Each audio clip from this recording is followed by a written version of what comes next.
Hey guys, what's up? Welcome back to another video. If you are new here, my name is Teal Garcia, and on this channel we do all things related to photography. So if that sounds like something you're interested in, please hit that subscribe button and hang out with me more often. If you hit that little bell notification also, you'll get notified when I post new videos, which I do every week. I usually try to post 2 every week, but I do at least 1. Okay, so today we're going to do some editing. We are going to edit with small presets. And the reason that I want to edit with these presets is because I am actually in the group where the creator of these, Sven, he runs the group, and there's all kinds of questions all the time. So, and I've been getting a few comments about how when I do editing videos, I've been editing with presets that you can't buy anymore. The Tribe Wolfpack presets that I use all the time, which I love, but you can't buy those anymore. So you can't exactly edit along with me if you can't even get the presets. So I'm going to edit some of these sunset couples photos that I did just the other week. I'm going to edit them with these small presets, specifically SMAL1, just because that's the one that I like the most. So if you want to follow along or you want to see how I edit with these presets, if you've been interested in these presets, then I'm going to show you how I edit with them. And I'll do a few here. I'm going to start with this one. The sun was pretty much gone, as you can see. Like, it was that last kind of moment right before the sun was just completely gone. I tend to underexpose when I shoot, just in general, not necessarily for these presets, but I just tend to underexpose because it's easier to kind of brighten things up, in my opinion, than to bring things down. So I love an underexposed photo. You don't have to. Getting it right in camera is absolutely fine too. But that's just how I do it. So we're going to start with this photo. It's kind of dark. It's actually kind of blue also. So I'm going to go here very first, and I'm going to set the white balance because I can always turn that down too. And as you can see, it definitely boosted it a bunch. So in the group, I noticed in the small soulmate preset group, I noticed a lot of people will have issues with the colors not being correctly, and even Sven himself will say the #1 reason why these presets won't work for you is if your white balance is off. Like, that will absolutely, not even just these presets, that will kill any preset. You have to have your white balance correct. He was wearing a white shirt, so using this little dropper on his white shirt fixed it to, that's pretty close to white balance. And again, we can always turn it down. I would rather fix the white balance and turn it down because of the preset than to have to fix it like a whole bunch after I add the preset. Okay, so for this, we're pretty good. We're pretty set. It's still kind of dark, but I'm going to go ahead and add the preset. And you can see what that did there. Pretty gorgeous. Honestly, I kind of just like that, but we're going to play with this a little bit more. So the next thing that I want to do is the small presets do add grain. I get rid of the grain. You can leave the grain. Some, depending on the vibe I'm going for, I'll leave some of the grain. But for this one, we're just going to take it out completely. It's totally your choice. Because honestly, we're underexposed here, so brightening it up is going to add its own little bit of noise. So I'm fine with leaving that. The next thing I'm going to do, I am going to turn the exposure up just a tiny bit, just to kind of get things back to where I can see everything. And then the next way that I'm going to add some brightness to this, I'm going to play with the shadows and the blacks rather than the exposure.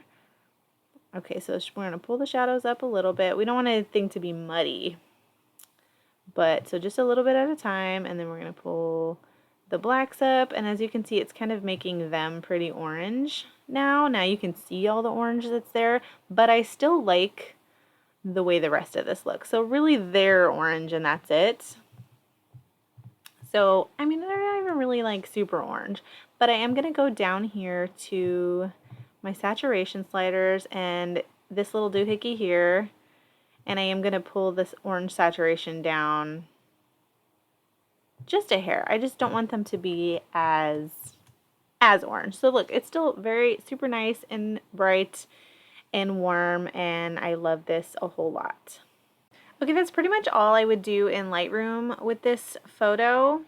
So I'm going to take it over into Photoshop and just show you how I finish things off.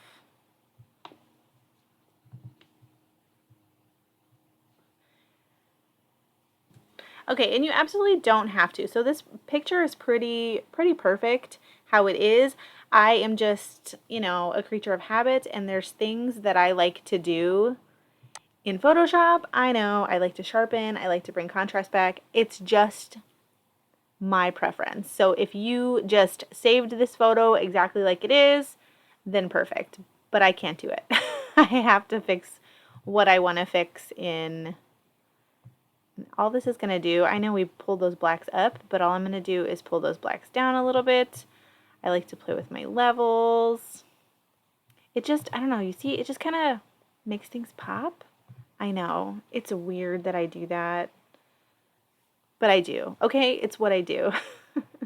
And then I use, like you've seen in any other editing videos I just use my little finishing actions. It doesn't do a lot when especially because I turn them down so much. It's just that little, I don't know, that little finishing thing that, in my opinion, makes all of my photos match. And I usually put this at about 10%. And all it does, it kind of adds like a magenta brown warm tone to my shadows. Really all it does. Look, it's not even, if you do it, look, it's not even like that dramatic. You can't even hardly see it. But I know when I don't do it. So, again, creature of habit. So yeah, pretty much flatten and sharpen, and I'm going to call this done. So this photo is done. So let's play with a couple more just to show you some different lighting scenarios. Okay, so here's a good one. This one's kind of bright. I did shoot it a little bit brighter. I think the sun had popped out from underneath those clouds. You know, I didn't have time to change my settings between the sun, so I'm going to show you that if you shoot brighter, that you can use these presets too. I'm going to slap that preset on there first, and I am going to turn down the exposure just because I like a moodier feel. I'm going to straighten my horizon. That's always important. Rule number 1, straighten your horizon. Also going to turn the grain down. And then I'm going to bring back the sky a little bit. I want just the sky though. So what I'm going to do, I'm going to use this little graduated filter here. It is over them, but I will show you how to fix that. I'm going to turn the exposure down. I'm going to warm it up more. Add some magentas. Add some contrast. I really like to add, I don't use clarity too much because I think when you use too much clarity things get weird, but I do like clarity in my skies. Alright, I feel like that looks really good. It's a little warm. I'm going to turn down the warmth just a tiny bit. Okay, that looks pretty good. So it's not really, let's see, it's not really over them. If you hover over your little thing, you can kind of see where it is, and if you feel like you want to brush it off of your subject, I like the way sky looks. It's not really on them too much, but if you want to brush it off, you can hit this little brush here, and then you go down to erase, and you can erase it off of them. Erase it off your people, but like I said, I don't really. It wasn't on them like a whole lot to begin with. Like maybe the tops of their heads, so I wasn't like super worried about it. But if this guy's behind people, you can absolutely do that. Just be careful not to get any kind of halos. Like you just have to do it very carefully when you do that, when there's more behind them, if that makes sense. Okay, so I feel like that's really good. So I really like seeing how different this one was. Like I didn't have to really fix the white balance, but if I do, it cools it down. I don't like that. I like how warm this is right now.